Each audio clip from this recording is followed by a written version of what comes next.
வணக்கம் நண்பர்களே, உங்களை இந்த லேர்ன் இங்கிலீஷ் இன் தமிழ் யூடியூப் சேனல் மூலம் வரவேற்பதில் மிகவும் பெருமிதம் கொள்கிறேன். நாம் இப்போ பார்த்துட்டு இருக்கிறது என்னென்னா, ஆங்கிலத்தில் உள்ள பெரிய பெரிய வார்த்தைகளை எவ்வாறு உச்சரிப்பது, how to spell big words.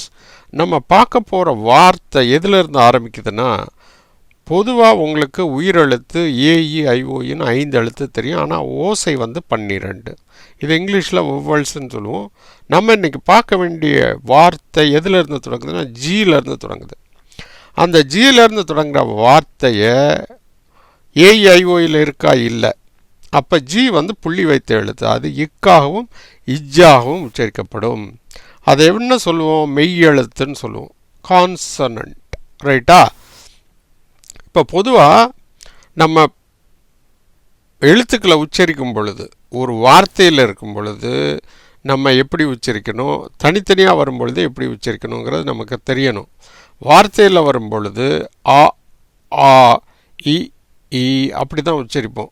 ஆனால் தனியாக உச்சரிக்கும் போது ஆனா அவனான்னு சொல்லுவோம் இல்லையா. ஆனால் அதே மாதிரி ஆங்கிலத்தையும் வார்த்தையில் இருக்கும் பொழுது ஏன்னு இருந்தால் அ, ஏன்னு இருந்தால் ஆ, ஐன்னு இருந்தால் ஈ,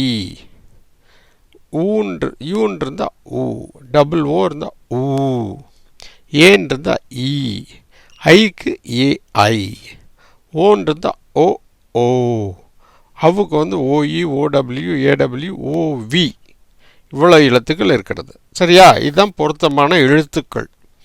அதோட மெய்யெழுத்துக்கும் எழுத்து தனித்தனியாக இருக்குது. இப்போ உயிரெழுத்து இருக்குது, மெய்யெழுத்து இருக்குது. உயிர்மெய் எழுத்து இருக்கா? கண்டிப்பாக இருக்குது. மெய்யும் உயிரும் சேர்ந்து வரும்போது ஃபஸ்ட்டு ஒரு மெய் எழுத்து கான்சனன்ட்டும் அதுக்கப்புறம் ஒரு வவ்வல்ஸ் இருந்தால் அது உயிர்மெய் எழுத்தாக மாறிடும். இவ்வளோ தாங்க சூத்திரம். இப்போ நம்ம சில வார்த்தைகளை பார்க்கலாம். இந்த வார்த்தையை பாருங்கள். இப்போ ஜிக்கு நம்ம என்ன சொல்கிறோம், 2 விதமான உச்சரிப்பு இருக்குன்னு சொல்கிறோம், இக்கு அல்லது இஜ். எப்பப்பெல்லாம் இக்கு உச்சரிக்கப்படும், ஹார்ட் ஜியாக வரும்போது. எப்பப்பெல்லாம் ஹார்ட் ஜியாக வரும் சார், வவ்வல்ஸில் ஏஓயு என்ற எழுத்து ஜிக்கு அடுத்த எழுத்தாக வரும் பொழுது, ஜிஏ அல்லது ஜிஓ அல்லது ஜியூன்னு வந்திருந்தால் அப்போ என்ன வைக்கணும், இக்குன்னு உச்சரிக்கணும். இக்குன்ற உச்சரிப்பில் வரும். ரைட்டா? இன்னும் ஒன்று. ரெண்டாவது, ஜிக்கு அப்புறம் கான்சனன்ட் வந்தால், ஜிக்கு அப்புறம் ஆரோ எல்லோ எம்மோ என்னோ வந்தால் அதெல்லாம் கான்சனன்ட்லேயே வந்தால் இக்கென்று உச்சரிக்க வேண்டும். உதாரணமாக இப்போ பாருங்கள், ஜிஏஎம்இ கேம், இக்கென்ற உச்சரிப்பில் வருது இல்லையா. அடுத்து கோட், அது ஓ வந்திருக்கு, அதனால் கிளாண்ட். இது ஜிக்கு அப்புறம் என்ன வந்திருக்கு, ஏஇஐஓஏ வரல, கான்சனன்ட் வந்திருக்கு, அதனால் எப்படி கிளாண்ட், இக்லாண்டுன்னு வருது. கிரேட், இக்ரேட் அப்படின்னு வருது இல்லையா. இப்போ சாஃப்ட் சி எப்போ வரும், ஜிக்கு இஜ், இஒய்ஐ 3 எழுத்துக்கு, ஜிக்கு அப்புறம் இயோ ஐயோ ஒய்யோ வந்திருந்தால் அப்போ சாஃப்ட் ஜியாக உச்சரிக்கப்படும், அது இஜ் என்ற வருஷத்தில் வரும். இப்போ பாருங்கள், இது மட்டும்தாங்க. ஜெனரல், ஜெனரல் இஜ்னுங்கிற உச்சரிப்பில் வருது இல்லையா. ஜெண்டர், இப்பயும் பாருங்கள், ஜேங்கிற உச்சரிப்பில் வருது, இஜ் ப்ளஸ் ஏ ஜே. அடுத்து ஜெயண்ட், அடுத்து ஜிப்சி, இப்படி ஜி என்ற உச்சரிப்பில் வருது. இது 70% தான். மிச்சம் 30% ஜிக்கு அப்புறம் இ வந்தாலும் ஐ வந்தாலும் ஹார்ஜியாக சில நேரங்களில் உச்சரிக்கப்படும். அது உதாரணம் பார்த்துடலாம். ஜிஇடி கெட், கெட் இக்கு வருது இல்லையா. அப்புறம் ஜிஐவிஇ கிவ், இது சில உதாரணம். அப்படி இருந்துமே அது என்னதாக தான் வருது, ஹார்ட்ஸியாக தான் வருது. இதுக்குரிய தொகுதியாக நம்ம ஒரு வீடியோவாக தொகுத்து வழங்க இருக்கோம். இப்போ பார்க்கலாம் பெரிய வார்த்தைகளை. இப்போ பாருங்கள், இந்த வார்த்தையை பாருங்கள், GALVANIZE, ஜிக்கு அப்புறம் ஏ இருக்குது, உயிர்மெய் எழுத்து. எல் தனியாக இருக்குது, மெய் எழுத்து, புள்ளி வைத்த எழுத்து. விக்கு அப்புறம் ஏ இருக்குது, அப்போ உயிர்மெய் எழுத்து. எண்ணுக்கு அப்புறம் உயிர்மெய் எழுத்து, ஐ இருக்கிறதுனால உயிர்மெய் எழுத்து. இசட், இ கடைசியில் வர்றதுனால இசட் தனியாக வரும். எப்படி சார் உச்சரிக்கணும், ஜிஏக்கு க, எல்லுக்கு இல் புள்ளி வைத்த எழுத்து இல்லையா, விக்கு விஏக்கு வ, என்ஐக்கு இந்த இடத்துல ஐயாக வருகிறது. ரைட்டா? நை இஸ். இசட்டுக்கு வந்து என்ன உச்சரிப்பு? இஸ். எஸ்ஸுக்கு என்ன உச்சரிப்பு வருதோ அதே தான் இசட்டுக்கு வரும், எஸ் இடையில் வரும் பொழுது. ரைட்டா? எப்படி வருது? வார்த்தையின் கடைசியில் ஈ வர்றதுனால அந்த இடத்துக்கு உச்சரிப்பு இல்லை. இப்போ எப்படி உச்சரிக்கப்படுகிறதுன்னு பாருங்கள். கல்வனைஸ், கல்வனைஸ் அப்படிங்கிற உச்சரிப்பில் வருது. அடுத்து ஒரு வார்த்தையை பார்க்கலாம். இதை பாருங்கள், இந்த வார்த்தையை பாருங்கள். GENERALISSIMO.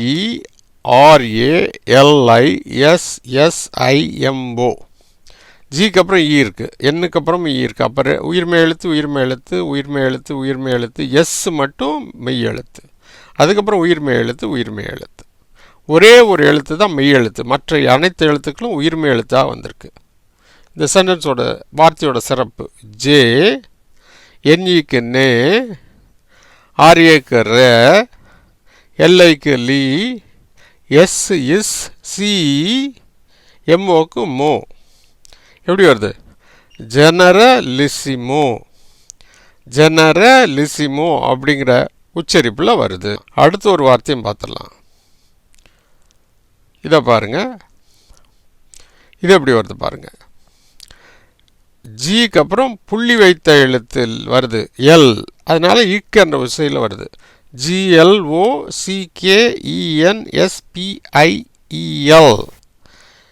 ஜிக்கு அப்புறம் தனியாக வருது, அது புள்ளி வைத்த எழுத்து. எல்லுக்கு அப்புறம் ஓ இருக்குது, உயிர்மை எழுத்து. சி தனியாக இருக்குது, கேஇ உயிர்மை எழுத்து. என்னு தனியாக இருக்குது, எஸ் தனியாக இருக்குது.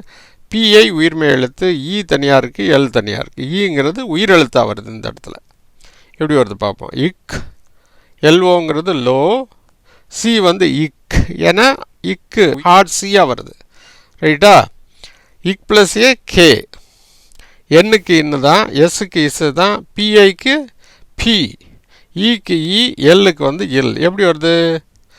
க்ளோக்கன்ஸ்பீல், க்ளோக்கன்ஸ்பீல் அப்படிங்கிற உச்சரிப்பில் வருது. சரியா? அடுத்து ஒரு வார்த்தையும் பார்த்துடலாம். இதை பாருங்கள். GOVERNMENT. இதில் ஜிக்கு அப்புறம் ஓவி வந்திருக்கு, அது 3 எழுத்தும் ஒரே எழுத்தாக வச்சுருக்கணும். ஏன்னா ஓவினா அவ், ஜிக்கு இக்கு, இக்கு ப்ளஸ் அவ் அப்படிங்கிற உச்சரிப்பில் வரும். இஆர், இ தனியாக வந்திருக்கு, ஆர் தனியாக வந்திருக்கு, என் தனியாக வந்திருக்கு, எம்இ உயிர்மை எழுத்தாக வந்திருக்கு, என் தனியாக வந்திருக்கு, டி. இந்த இதில் அதிகமான மெய்யெழுத்து வருது. 2 உயிர்மை எழுத்து மட்டும்தான் இருக்குது. ஜிஓவியும் எம்இ மட்டுமே உயிர்மை எழுத்து. ஜிஓவி கவ், இன் ம இன் இட். எப்படி வருது? கவர்மெண்ட், கவர்மெண்ட், கவர்மெண்ட்டுன்னு வருது. சரியா? இப்படி தான் உச்சரிக்கணும்.